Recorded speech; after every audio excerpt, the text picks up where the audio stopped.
Allah Ta'ala perangaikan manusia tu, dia akan jatuh hati pada orang yang banyak support, beri, bantu dia. Ya. Kita ada masalah, seorang tu bantu. Apa tu tuan saya bantu? Kita suka tak dia? Suka kan? Suka. Sebab apa? Dia banyak. Maka siapa yang lebih dalam tajuk ini daripada Allah Ta'ala? Sedangkan nama dia Al-Mun'im, pemberi nikmat, Al-Basit, yang menghamparkan kurniaan nikmat. Yang kita makan, kita minum, kita pakai, napas kita setiap napas turun naik, siapa yang gerak? Ya, kalau dipadamkan setengah 2 minit kan habis ya. Turun naik napas kita. Sebab tu ulama kata syukur napas tu iringkan turun naik kita dengan zikir napas. Allah, Allah. Pandang kebesaran dia, jalal, jamal, keagungan dan kemurahan kasih sayang Allah Subhanahu wa taala. Maka dalam hadis Nabi kata awwaluddin ma'rifatullah, awal agama mengenalnya. Semua tajuk mengenal.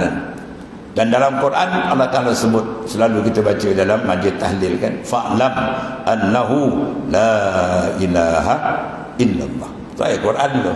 Fa'lam, mana wajib kamu kena mengetahui, annahu la ilaha illallah, bahawasanya tiada Tuhan yang sebenar melainkan dia.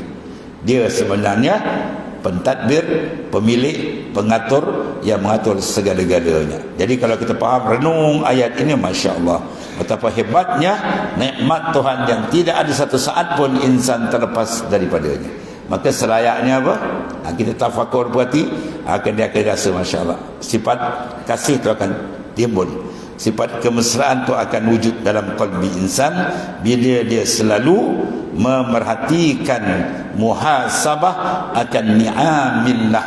La yatimmun ni'am illa bi ru'yatil mun'im. Tidak sempurna nikmat melainkan dia kenal siapa pemberi nikmat. Bila kenal pemberi nikmat, akan rasakan satu nikmat besar dalam qalbi insan tadi, iaitu connect antara hati dia dengan Allah Subhanahu wa taala. Itu dia antara dia.